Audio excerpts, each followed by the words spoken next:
ये इश्क दा रंग वखरा है। मनपसंद आदमी से शादी वो लड़की मेरे दिल पे लिखी हुई एक तहरीर बन चुकी है, हो रही हो तो अंदर बाहर खुशियाँ नाच रही होती हैं। जिसे मिटाना नामुमकिन है। ये भी तो मुमकिन है जिसके लिए तड़प रहे हो वो किसी और मर्द का। मोहब्बत अगर जायदाद की तरह है, उस ख्वाब देख रही हो, उस लड़की को उसके नाम की जा सकती होती। किसी और का ख्वाब देखने तो रोना किस बात का होता, की इजाजत नहीं है। कहानी अब एक ऐसे रोमांचक मोड़ पर पहुंच गई है जहां रिश्तों का सच और बादशाह का जुनून आमने सामने है। बादशाह को जब सुंदरी कहीं नहीं मिलती तो वह सुंदरी की मां की पायल लेकर खुर्शीद के कमरे में जा पहुंचता है। जैसे ही खुर्शीद पायल पहचानती है, बादशाह बिना देर किए अपने दिल का राज खोल देता है कि वो खुर्शीद की बेटी सुंदरी से ही मोहब्बत करता है। ये सच जानदाद के कानों तक पहुंच जाता है और वो घबराकर गुलाम को सुंदरी से फौरन निकाह करने का हुक्म देता है। निकाह की तैयारी चल ही रही होती है कि बादशाह की एक कॉल सारा खेल पलट देती है। गुलाम को जैसे ही पता चलता है कि जिस लड़की से बादशाह प्यार करता है वो खुर्शीद की बेटी है, वो निकाह रोक देता है। वो सुंदरी को ये खुशखबरी सुनाता है कि उसकी मां जिंदा है, जिसे सुनकर सुंदरी सदमे में बेहोश हो जाती है। इसके बाद गुलाम फौरन खुर्शीद को खबर देता है और मां बेटी का बरसों पुराना इंतजार खत्म होता है। दोनों गले मिलकर रो पड़ती हैं, लेकिन इसी बीच सुंदरी एक और खुलासा करती है कि वो बादशाह से नहीं बल्कि गुलाम से मोहब्बत करती है। महल के भीतर ये लुका छिपी का खेल और पेचीदा हो जाता है जब नौकरानी बादशाह के आने की सूचना देती है। गुलाम सुंदरी को लेकर पिछले दरवाजे से भाग निकलता है। बादशाह को वहां देखकर जानदाद बहाना बनाता है कि लाजो की तबीयत खराब थी, लेकिन बादशाह का शक यकीन में बदलने लगता है। इसी बीच पुलिस स्टेशन से आई एक कॉल आग में घी का काम करती है। बादशाह को वो तस्वीर मिल जाती है जिसमें सुंदरी के साथ गुलाम नजर आ रहा है। अपने सबसे भरोसेमंद आदमी और अपनी मोहब्बत को साथ देखकर बादशाह का गुस्सा 7वें आसमान पर पहुंच जाता है।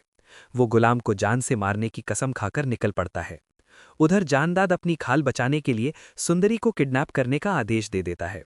बादशाह लोकेशन ट्रेस करते हुए गुलाम के दूसरे ठिकाने पर जा पहुंचता है। जैसे ही वो परेशान बैठे गुलाम का कॉलर पकड़ता है, ये साफ हो जाता है कि अब वफादारी और इश्क के बीच एक भयानक जंग शुरू होने वाली है। कहानी अब एक ऐसे रोमांचक मोड़ पर पहुंच गई है जहां रिश्तों का सच और बादशाह का जुनून आमने सामने है। बादशाह को जब सुंदरी कहीं नहीं मिलती तो वह सुंदरी की मां की पायल लेकर खुर्शीद के कमरे में जा पहुंचता है। जैसे ही खुर्शीद पायल पहचानती है, बादशाह बिना देर किए अपने दिल का राज खोल देता है कि वो खुर्शीद की बेटी सुंदरी से ही मोहब्बत करता है। ये सच जानदाद के कानों तक पहुंच जाता है और वो घबराकर गुलाम को सुंदरी से फौरन निकाह करने का हुक्म देता है। निकाह की तैयारी चल ही रही होती है कि बादशाह की एक कॉल सारा खेल पलट देती है। गुलाम को जैसे ही पता चलता है कि जिस लड़की से बादशाह प्यार करता है वो खुर्शीद की बेटी है, वो निकाह रोक देता है। वो सुंदरी को ये खुशखबरी सुनाता है कि उसकी मां जिंदा है, जिसे सुनकर सुंदरी सदमे में बेहोश हो जाती है। इसके बाद गुलाम फौरन खुर्शीद को खबर देता है और मां बेटी का बरसों पुराना इंतजार खत्म होता है। दोनों गले मिलकर रो पड़ती हैं, लेकिन इसी बीच सुंदरी एक और खुलासा करती है कि वो बादशाह से नहीं बल्कि गुलाम से मोहब्बत करती है। महल के भीतर ये लुका छिपी का खेल और पेचीदा हो जाता है जब नौकरानी बादशाह के आने की सूचना देती है। गुलाम सुंदरी को लेकर पिछले दरवाजे से भाग निकलता है। बादशाह को वहां देखकर जानदाद बहाना बनाता है कि लाजो की तबीयत खराब थी, लेकिन बादशाह का शक यकीन में बदलने लगता है। इसी बीच पुलिस स्टेशन से आई एक कॉल आग में घी का काम करती है। बादशाह को वो तस्वीर मिल जाती है जिसमें सुंदरी के साथ गुलाम नजर आ रहा है। अपने सबसे भरोसेमंद आदमी और अपनी मोहब्बत को साथ देखकर बादशाह का गुस्सा 7वें आसमान पर पहुंच जाता है। वो गुलाम को जान से मारने की कसम खाकर निकल पड़ता है। उधर जानदाद अपनी खाल बचाने के लिए सुंदरी को किडनैप करने का आदेश दे देता है। बादशाह लोकेशन ट्रेस करते हुए गुलाम के दूसरे ठिकाने पर जा पहुंचता है। जैसे ही वो परेशान बैठे गुलाम का कॉलर पकड़ता है, ये साफ हो जाता है कि अब वफादारी और इश्क के बीच एक भयानक जंग शुरू होने वाली है।